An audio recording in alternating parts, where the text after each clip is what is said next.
शलाकया चक्षुरुन्मिलितं येन तस्मै श्रीगुरवे नमः।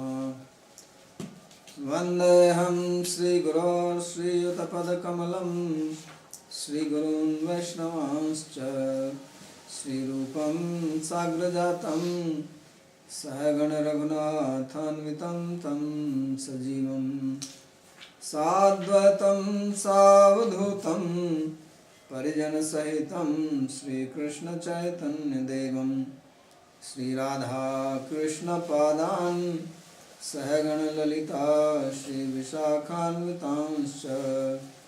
हे कृष्णा करुणा सिन्धो दीनबन्धो जगत्पते गोपेश गोपिकान्त राधाकान्त नमोऽस्तुते। तप्तकाञ्चन गौराङ्गी राधे वृन्दावनेश्वरी वृषभानुसुते देवी प्रणमामि हरिप्रिये। नमो महावदान्याय कृष्णप्रेमप्रदायिने कृष्णाय कृष्णचैतन्य नामिने गौरत्विषे नमः। पञ्चतत्त्वात्मकं कृष्णं भक्तरूपस्वरूपकं भक्तावतारं भक्ताख्यं नमामि भक्तशक्तिकं। श्रीकृष्ण चैतन्य प्रभु नित्यानंद श्री अद्वैत गदाधर श्रीवासदि गौर भक्तवृंद। हरे कृष्णा कृष्ण कृष्ण हरे हरे हरे राम राम राम हरे हरे। जन्माद्यस्य तन्वयादितरतश्चार्थे भिज्ञस्वराट् तेने ब्रह्महृदायादिकवये मुह्यन्ति यत्सूरयः। तेजो वारिमृदां यथा विनिमयो यत्र त्रिसर्गो मृषा धाम्ना स्वेन सदा निरस्तकुहकं सत्यं परं धीमहि। नारायणं नमस्कृत्य नरं चैव नरोत्तमं देवीं सरस्वतीं व्यासं ततो जयमुदीरयेत्। We are reading from Srimad Bhagavatam, 3rd Canto, 29th chapter, beginning from verse number 24.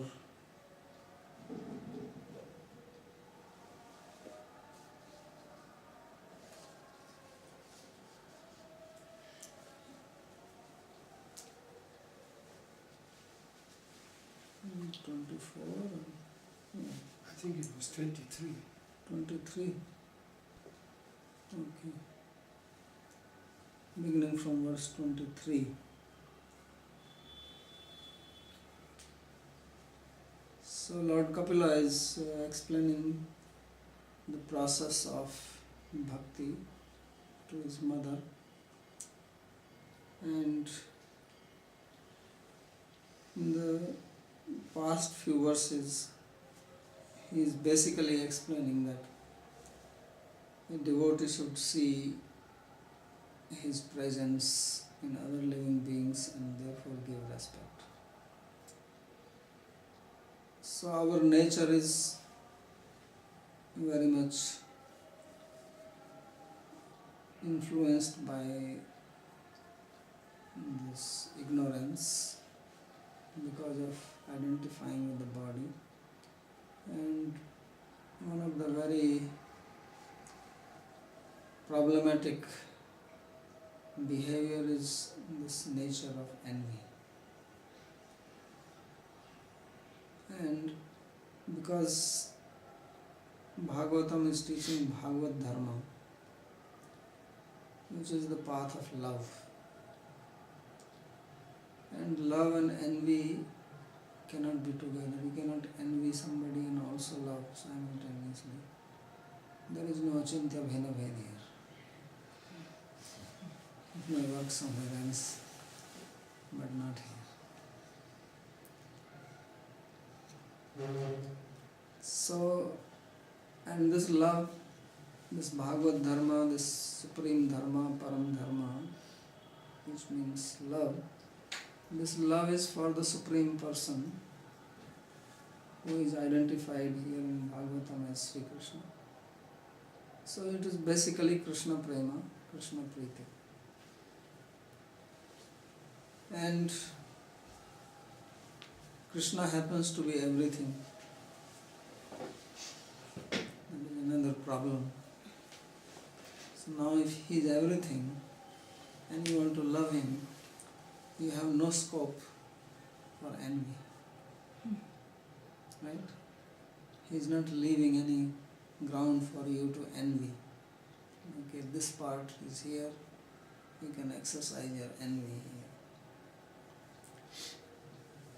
So therefore in these verses started 21, 22, 23, 24, 25, 26, 27 and then onwards all he is explaining is basically how not to hate others, not to be envious of others, not to get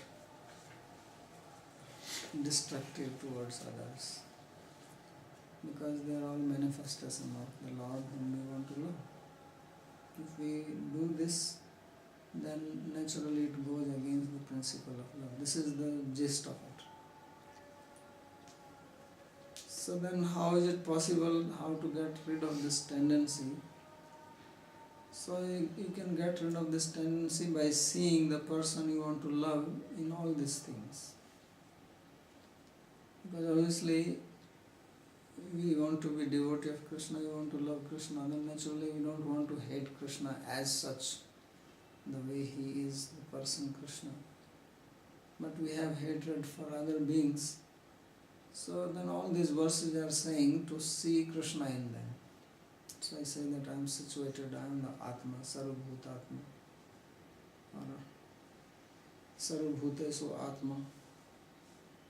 I am Sarveshu Bhutesu Bhutatma Avastita. Now we don't see Krishna in others, right? At least I don't see. So what to do? So then you start seeing. Usually the psychology is that you can see what you want to see, right? If someone is a businessman, wherever he goes, he sees what he can sell, what he can buy and make money. If someone is fixed on something else, then he can see that. So we have to also start doing this.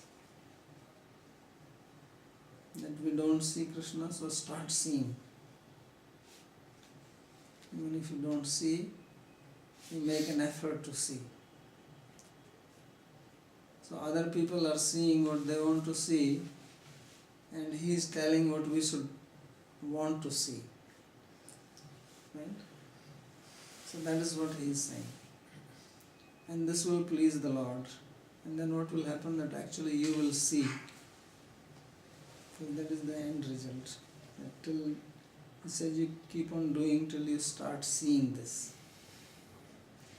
So it seems that we make an effort and then we will start seeing. So of course many times you see people, they will say, oh, I see God everywhere. Right? Like you remember one man we saw on Langenargan Lake, he was embracing this tree. One evening we were walking there in Germany, and this man was standing there, he was embracing the tree, he was in complete love. And we spoke to him and said, oh, I am full of love, I am sending love everywhere, I am sending love waves. And then when we were returning, he was still there. And then he asked if, where are we, where is our ashram, can I come and stay? And he said, we have no ashram. Then he got angry. Immediately. Which kind of people are you? Then all his love vanished.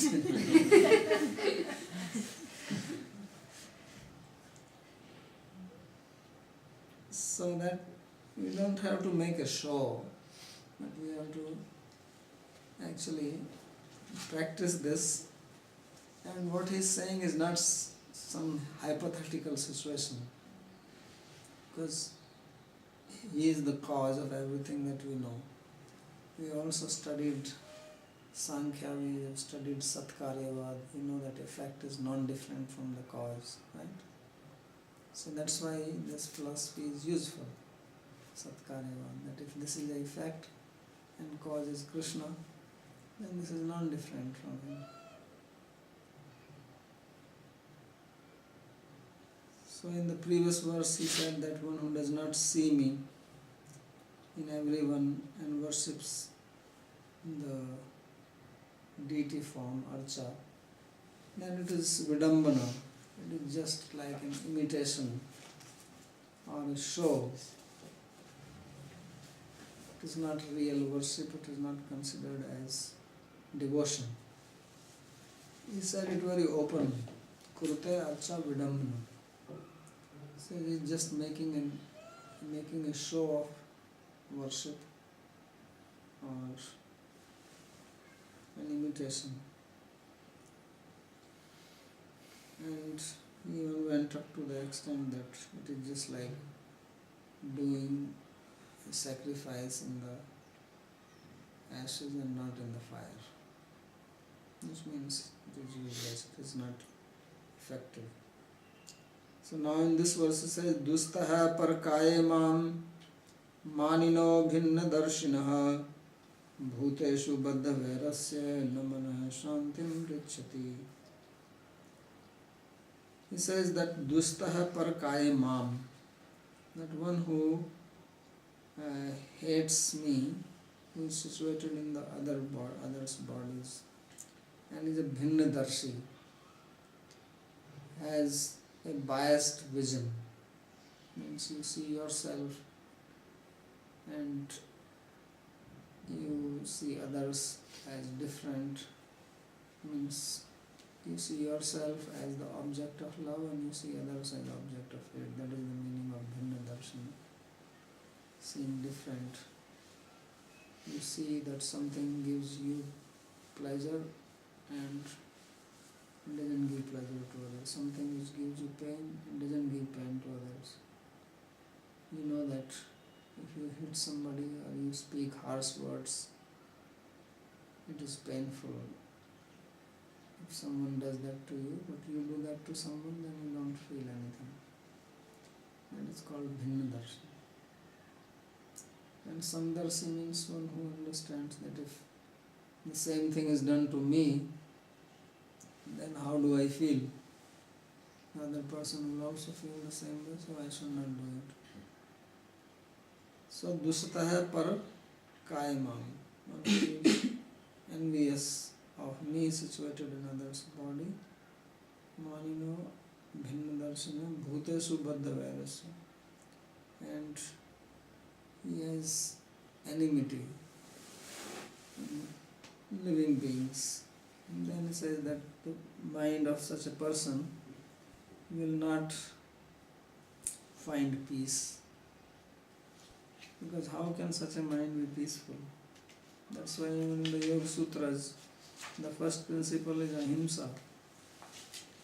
Because if you do himsa, if you do violence, then you cannot be peaceful.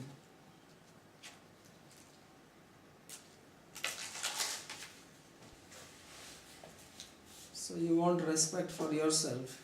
It is very pleasing if someone respects you. But you always disrespect others. Then you cannot be peaceful. Because you will also be disrespected then. And then if you like respect, then disrespect will destroy you naturally. Anything which you like, you get opposite of that, then you are disturbed. It's natural. So this is how the disturbance will come and the mind will not be peaceful. And if you are not peaceful, then there is no happiness. Ashantasya kutah sukham, Krishna says in 2nd chapter, that where is the happiness for a person who is disturbed?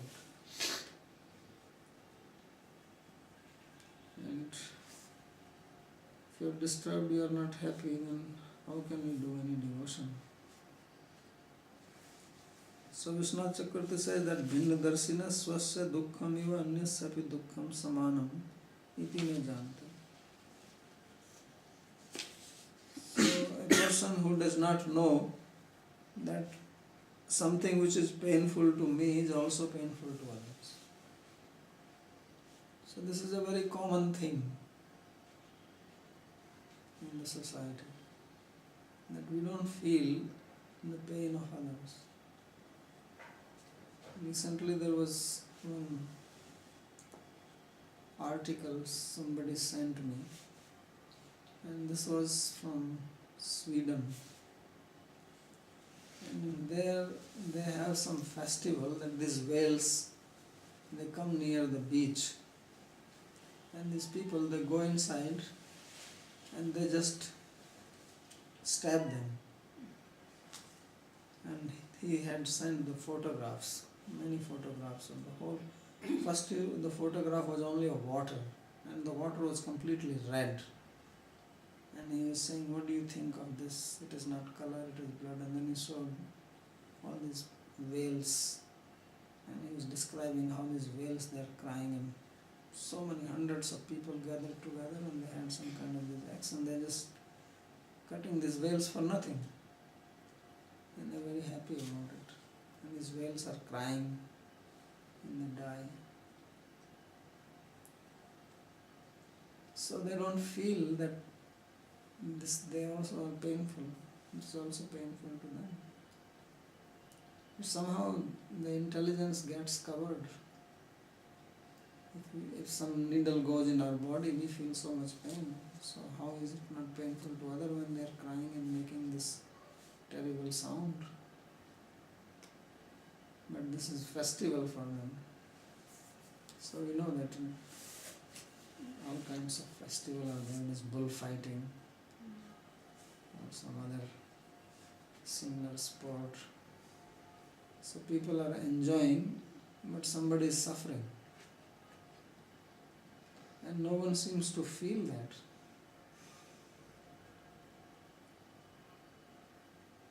So this is what he is saying, that bhinna darsha. And how you don't feel that if someone stabs you, how much pain you feel, and then you are stabbing a bull. So why the bull is not feeling pain? And you are happy by doing that. You enjoy, you relish it. So this obviously is not pleasing to God. This is what he says, that anyone who is like this and then he is worshipping in the temple, God is not happy about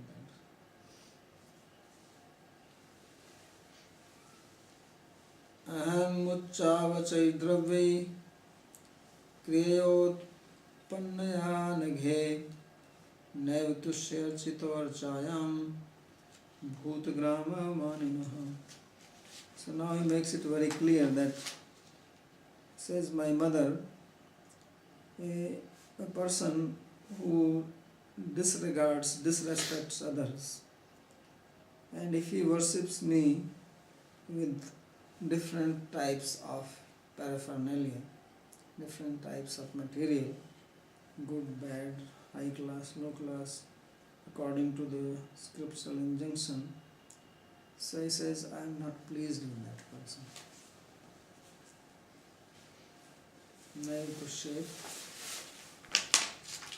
Naiv tushya archito archayam bhutgrama.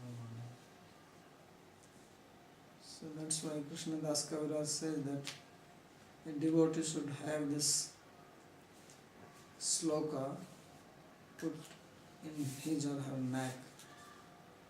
This Trunadapi Sunichayan Tarori Usaishmana Amanina Mandena Kirtaniya Sadhana.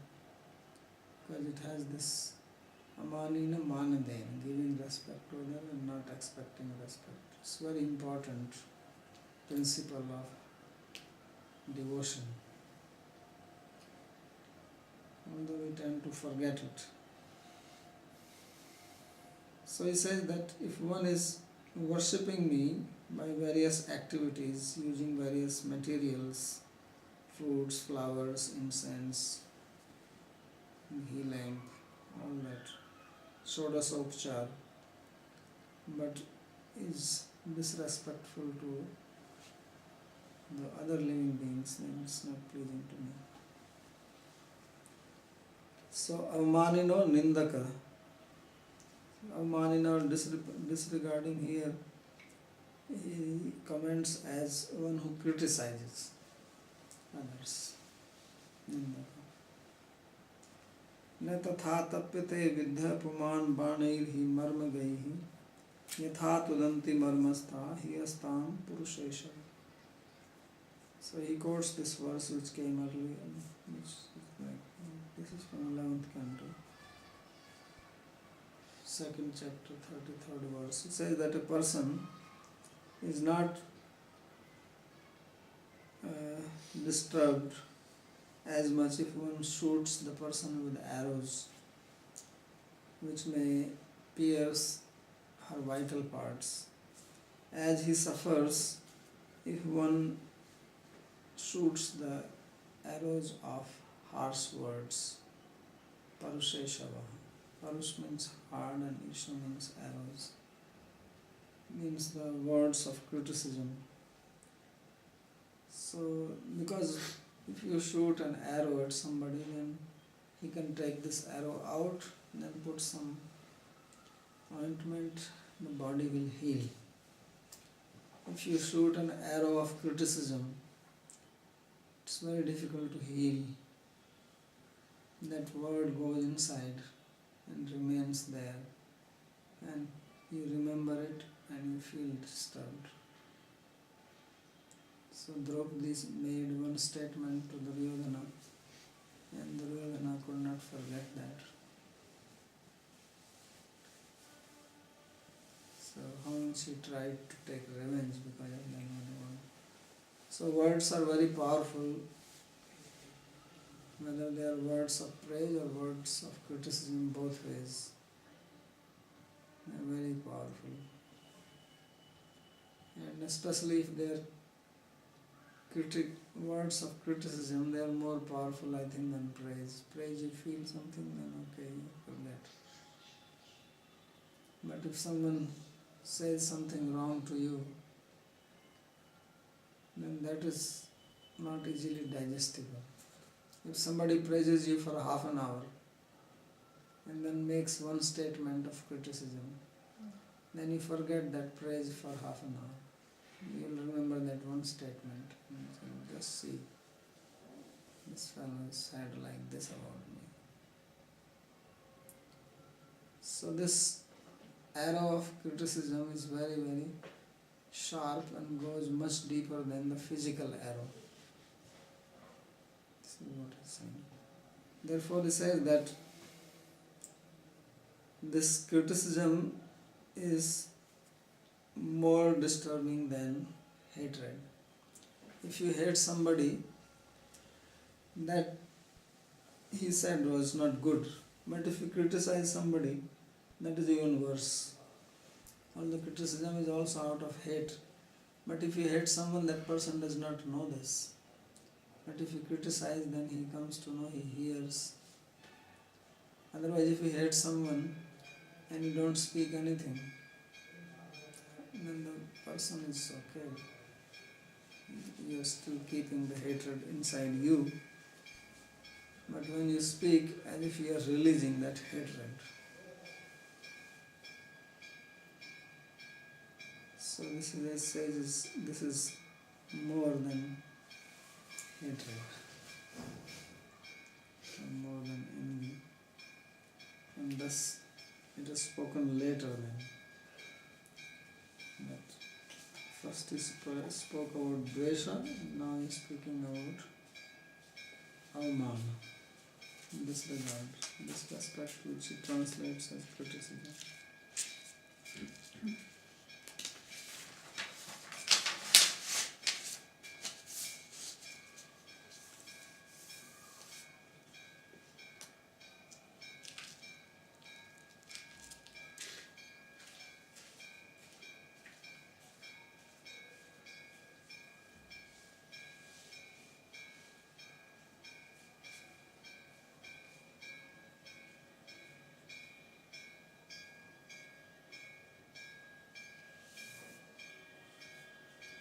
There is this interesting story in Mahabharata that when Krishna came as a peace messenger to Hastinapur, so Duryodhana has made very big elaborate arrangements to receive him.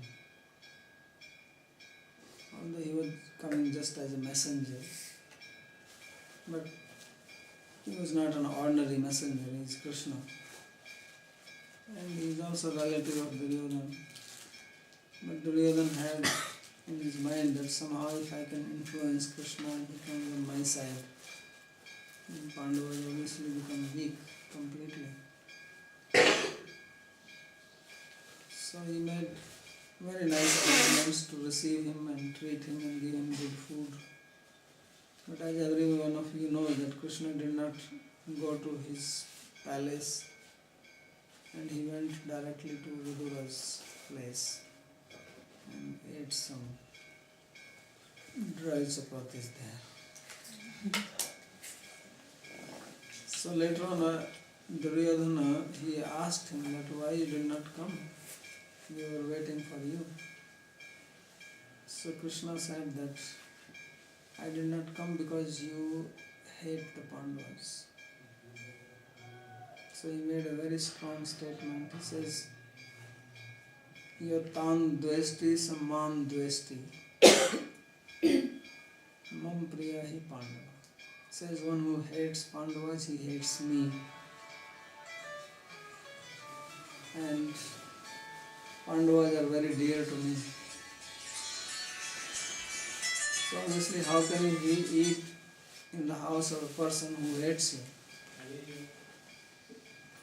So he said that you eat in the house of a person if you are starving to death, if someone is very dear to you.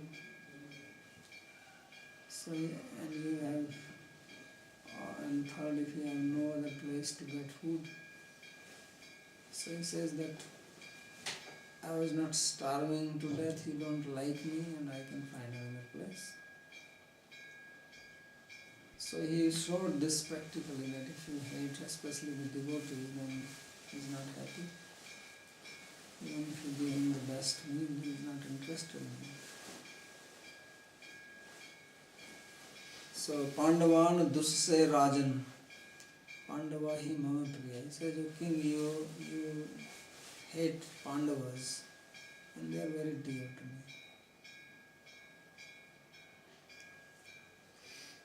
So therefore, one has to be very careful.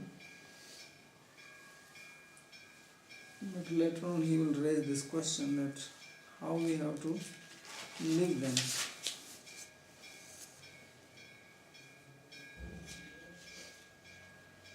Because there are situations, there are people who are problematic. How we have to deal with them.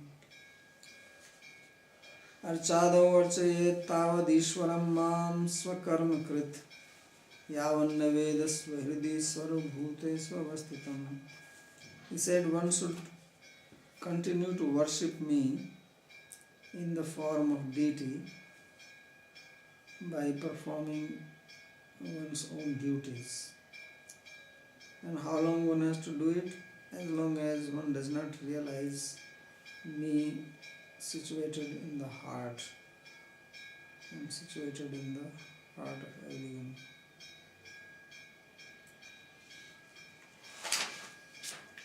So this process is given how to realize this.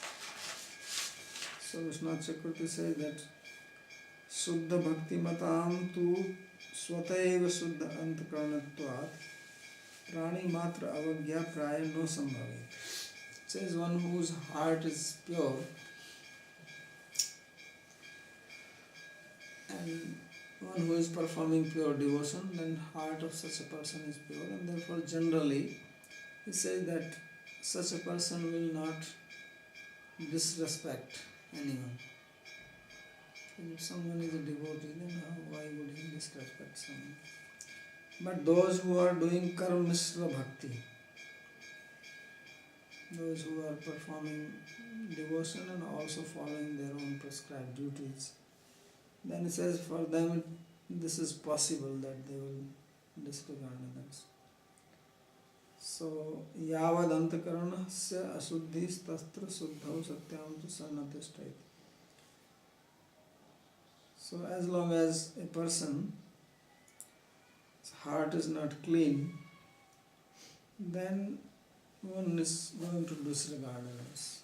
But once the heart becomes pure, then this type of disrespect will go away. Tena karma api na kartavyam itya. And then one who has achieved this, then such a person does not need to perform the prescribed duty. Then one can just engage in pure devotion. So therefore it says archadav iti swakarmakrit karma mishram satvikim bhaktim kurvan. That while performing satviki bhakti, which we know earlier, he has defined, mixed with karma, yavad sarvabhutatma darshitva dasayam udbhutayam satyam karmanadhikarat. So as long as one does not see that Lord is situated in all beings.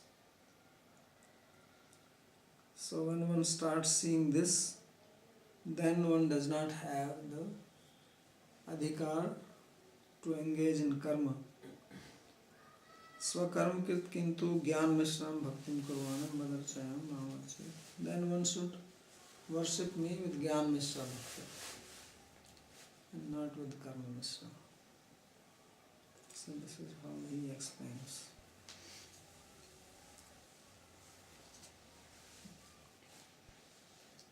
Atmanasya parasyapi yakaroti antarodharam tasya bhinna drisho mrityur vidadhe bhayamalvanam. Says that one who makes a difference between one's own stomach and other's stomach, then for such a person of bhinna drishti or seeing separate, having a separate vision, I give him the terrible death.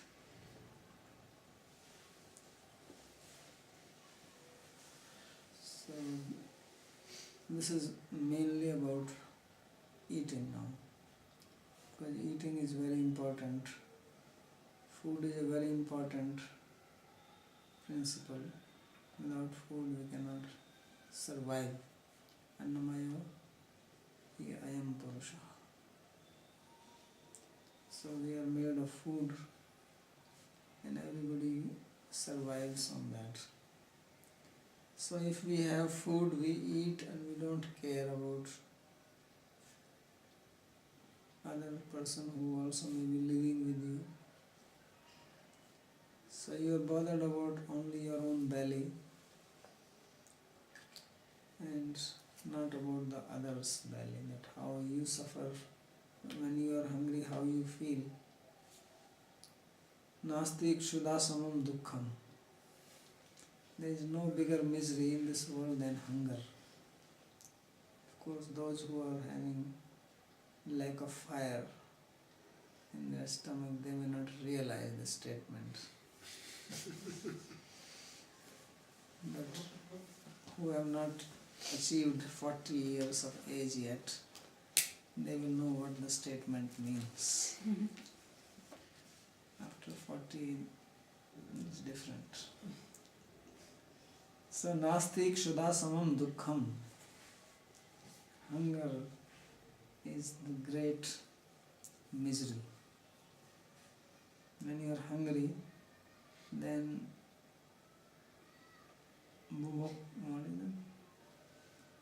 bhubhakshuto jana niskaruna bhavanti. When you are hungry, you become devoid of compassion.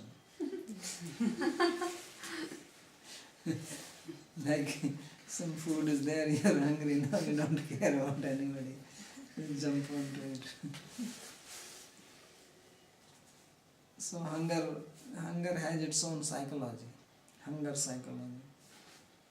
That how a person behaves when he or she is hungry and food is limited. Then what is going on in the mind? Of course, when there is plenty of food, you may not understand the hunger psychology. So imagine that you are hungry and there is limited food and there are more people, then what do you think? Let me feed everybody first and then I will think of eating myself, or let me fill my belly, then I care about others. So in love, it is the other way around. In love, first you feed the person you love and then you eat yourself. And because here this philosophy of love or theory of love or psychology of love is being taught, that's why this sloka is being described. Previously in Indian families, the mother or the lady in the house will eat last. She will feed everybody and then she will eat. Because of love. Because the mother is full of love, so she will not eat before. Now it seems like very cruel thing for women, because now women liberation movement cannot tolerate such things. They don't know the psychology of love, because they are all talking about their own self-sense enjoyment, and obviously these types of statements don't fit in their philosophy. So all these statements that wife will not eat before the husband eats, or the mother was not eating before feeding the whole family, we have the same principle that we don't eat before we offer to the Lord. So if we are not practicing that, the disciple does not eat before the Guru eats, then how we will practice it with the Lord? So in love it happens naturally. And when love is not there, then we are told to do it, so that we can come to that level of love. So when these women were following this principle, it was not some law made by the state government that wife will not eat before the husband eats, or the mother is not eating before the children have eaten. There was nobody enforcing such a law. Even if the law was there, who is there to enforce it? It was just out of love. So same is there if so many rules about eating actually in Smriti. Here we only have one statement, but if we read Smriti Shastra, there are a lot of statements. The guest comes, you first feed the guest, then you eat. This feeding others is a very important phenomenon in Varnashram system. You have this Bhut Bali, you do Panch Mahayagya, right? You feed the guest, you do Kak Bali, give food to others, guest, and then feed children and old people and pregnant women. All these have to be fed first, then you eat later on. If you do a sacrifice, then you have to feed others. There is a lot of injunction for feeding others. Do some anusthan, some chanting of the mantras so many thousand times. Then you do sacrifice. After that you have to feed so many brahmanas or so many Vaishnavas. So this feeding is to show that how you care for others and you feel satisfied by feeding. So that's why in Indian culture this became a fad that someone comes to your house, you feed, you overfeed. Right? So overfeed is coming from that only. Because when the other person is fed and up to the neck, then you are happy. You are satisfied when the guest or the person you have invited is completely full. This is the principle. And then they came into the competition mood. That after he has eaten, then he said, now if you eat one laddu, I give you 5 rupees. So previously you are eating free, now you got a bonus along with it. You eat and you also get money. And if you eat one laddu, you get 5 rupees. Then he will say, now if you eat one more, I give you 10 rupees. So the money increases. So they used to do like that before. So people who are also clever, they will start saying no, no, no, and still there is a place. Because otherwise what to do? And I remember when we used to go to relatives like my maternal uncle's place or wherever, he always forced to eat. So when you are half full, you start saying no. Because you know that already they are going to force you to eat more. So when they force you to eat more, then you are normal. So this was the only way to avoid killing yourself by overeating. Otherwise, it's impossible that you are not made to eat more than what you can eat. It's compulsory. This was the pleasure for the host, how much he can make you eat. And the ladies will feel so happy if you can eat more. And they think that, wow, he has really liked my food. So he says that if you make a difference between your belly and others' belly, karoti antarodaram atmanasya parasya piya tasya bhinna drishom mrityur vidadhe bhayamanam. It's a very heavy statement. He says, I give him death.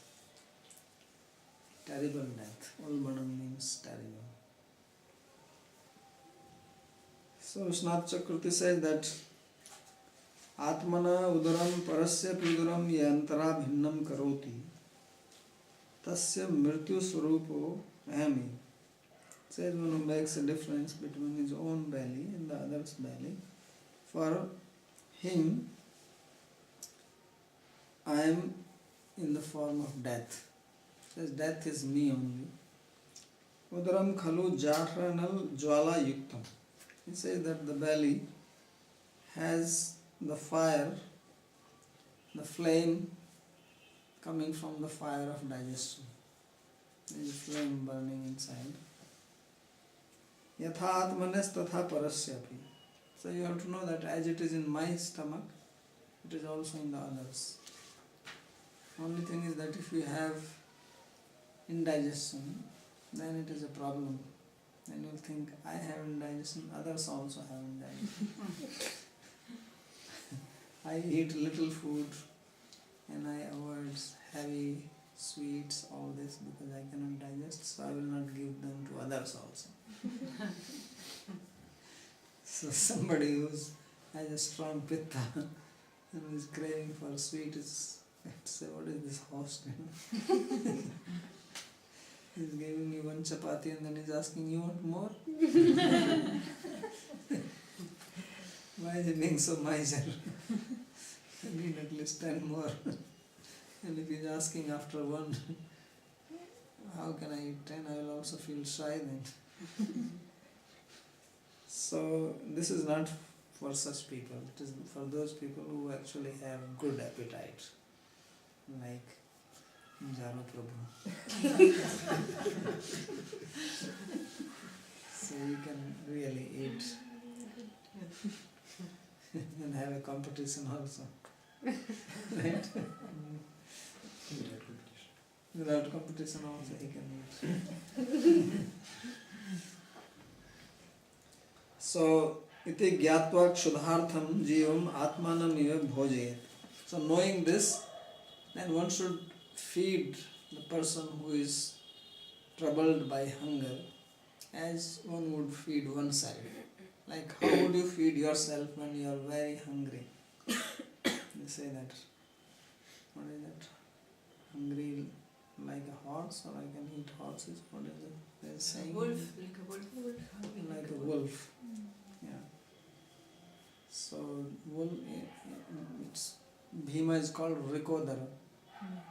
Means he has a wolf fire. Vrika also means wolf. So I don't know if wolves are very hungry or what. So then one will become free from the fear of death. If you want to become free from fear of death, then you should feed others nicely. This is the conclusion. Otherwise, you have to take another birth.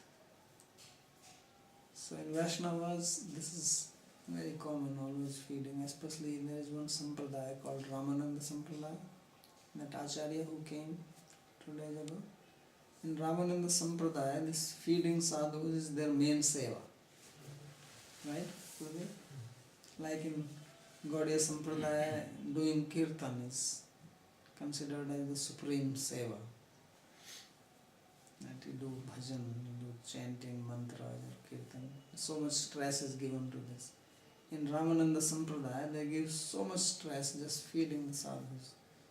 Even if one sadhu is living, he may not have much money, but he will make all effort to feed few sadhus.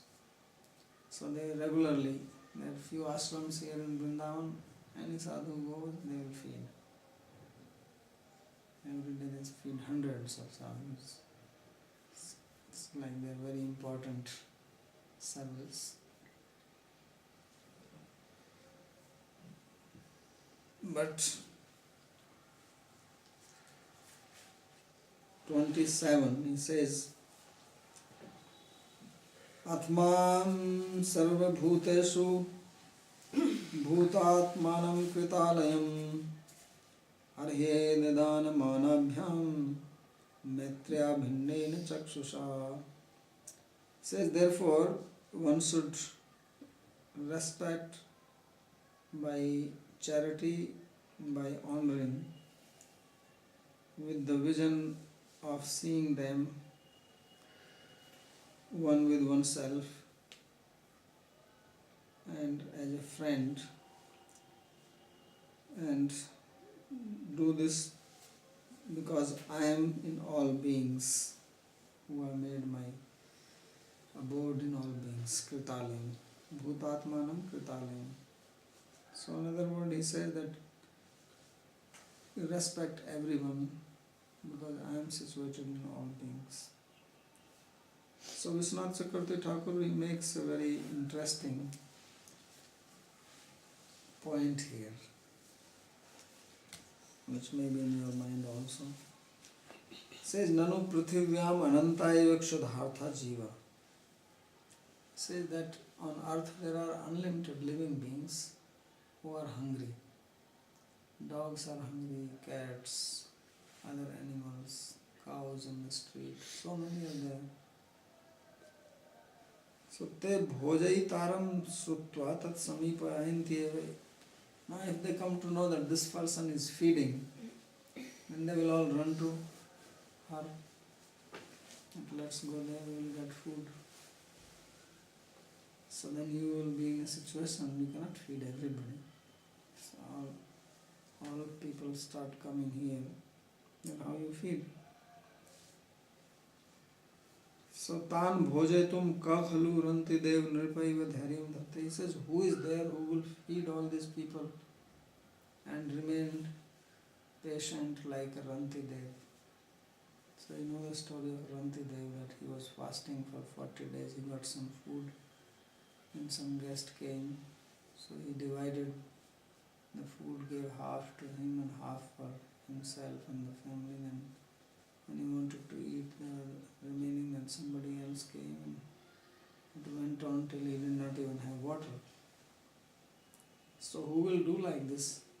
Forget about fasting for 40 days. If you have missed one meal and you have food for yourself, when somebody comes, you are going to hide your plate and talk to this person and hope now he goes away and I can eat my plate quietly. And tell, sorry Prabhu, there is nothing here. You are a little late. So he says, who will be like Ranti Dev, that you give all your food and you starve to death? So this is not possible. So for that he says, Atha Athva, he says, or, in the previous he was saying that you give food to everybody, now he says, or, Tebhyo yatheshta dana asamarthyapi danadibhid adhiya. Says, or if you are not capable of giving enough to everybody. So then he says that you worship them by good words, some charity, whatever you can give. अथाथो संशये स्याताम अधिकारे च मंगले विकल्प अनंतर प्रश्न कार्त्स्न समुच्चय. The word atha has got many meanings. So one of the meaning of the word atha is an alternative. So he is taking the meaning of atha in the sense of alternative. Previously it is said like this, but this is not practical all the time. Obviously, you cannot be Rantidev. And then you have to be Rantidev every day, especially in India. You declare that I will give food, anybody comes. There will be plenty here standing outside your door at every meal. There is no lack of hungry people here. So therefore, he is giving an alternative, and then you will not be able to do anything, because you will starve to death. Tesu bubhukshushu gali pradhanadibhis tiriskurvatsu api pratitiraskaram na kuryat. So these people who are hungry, who have come to you, and you are not giving food to them, then naturally they are going to become angry at you. And they will abuse you. Many times it happens. Some beggars come, you don't give, then they get angry and they are abusing. So even if they are abusing you and they are disrespecting you, you don't disrespect them. If you are not able to give food, then at least don't disrespect them. Kintu tesu atmano api adhik manena stutyadibhir adrena adhyat. But rather you give them honor, respect more than yourself by giving good words, saying that please forgive, I cannot help to you, and let him go. Yaduktam bhagavata ye brahmanan mai dhiya kshipto archayantasto tupyu riddha smit sudhai kshita vakta prava padma. So it's like one who is having basically a smile face and looking nicely towards them, even if they are criticizing. Atmanas tulyan maitrya bhinnena avidirnena akutalena. So atmana means maitrya bhinnena, with friendship, and avidirnena akutalena, in a simple manner. एवं निष्कैतवस्य व्यवृत्यापि तेषु कुप्यत्सु अपि तदन्तस्तथा प्रभुस्तु न कुप्यते. So the meaning is that if you are simple like this and behave in this manner, even if these people become angry at you, the Lord who is situated in them will not become angry at you. So this is the solution to the problem. If everybody starts coming and asking for food which you cannot afford, at least don't disrespect. So I'll stop here.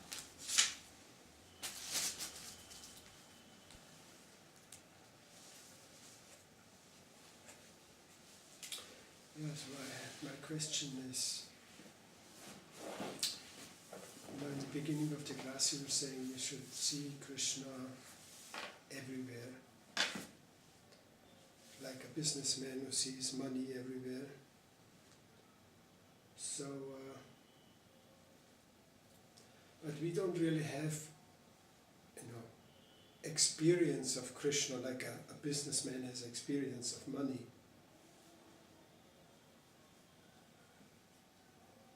This is a material thing, but we have not seen Krishna, we don't really have that, how would you say, tangible experience, or an experience like a businessman has experience of the money. Yes. So how does that really work, that seeing Krishna everywhere? It's just an intellectual, philosophical... Well, that's why we have to hear this. Obviously, in case of businessman, it is natural he has experience of money and he is making money. He's like a Siddha Bhakta who is actually seeing God. And we are like person who are learning how to make money and become a businessman like this. Because obviously in the beginning one is not like that. So we need to be trained. So therefore it is for us, from Shastra we understand, that's why I mentioned Satkaryavad. That actually it is all manifestation of God, and Krishna himself says that I am in everything, everything is in me. Right? It is his own statement. So if we have faith in his words, then we at least try to accept. Even if we don't see, at least we acknowledge that he is there. And then behave as prescribed here. So if we start doing that, then our heart will become purified. And then we will start feeling it. And slowly it will become natural for us to have this vision. That's why it is described in Bhagavatam that who is Uttama Bhakta Sarvabhutashu Yapasyak Bhagavad Bhava Atma. So one sees Bhagavad Bhava of one's own in everybody. And he is called Uttama Bhakta. So then one will come to that realization, which is the goal.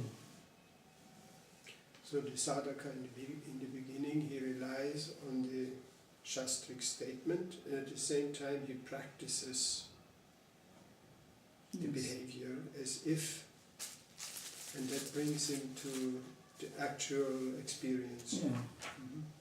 So sadhaka means that he has not realized it yet, so he needs to practice. That's what is called the practicing stage.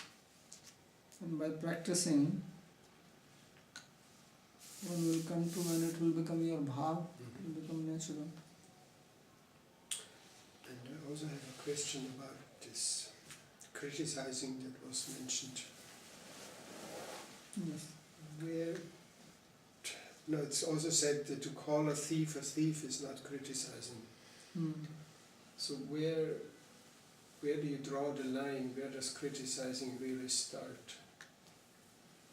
Yeah, if somebody is a thief and you say it is thief, it is not criticism. Criticism is that when you are without any reason finding fault, if it is your duty to inform people that somebody is a thief and be careful, then it is not a criticism. But if you are just finding fault in others, or here the criticism which he is mentioning here is basically to criticize a person, to disturb him. That was the real purpose. That's why he quoted this verse that an arrow is not as painful as the arrow of criticism. So your purpose is just to disturb. So because the person is not behaving according to your liking,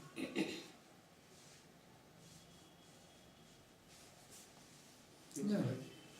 You're liking, or you're just taking pleasure in criticizing.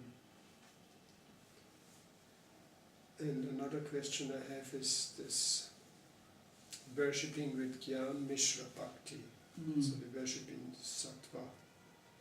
Is it that Gyan Mishra Bhakti just really simply with a desire for moksha, or is it also, like that? Yeah, with the desire of moksha.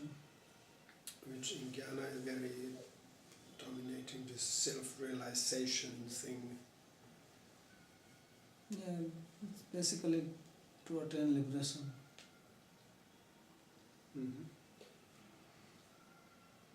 Yeah, I just wanted to make a little comment about this hunger being the worst misery.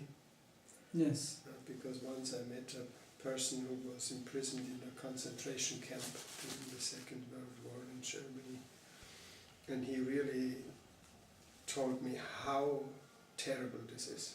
That even with his best friends, in such a terrible situation.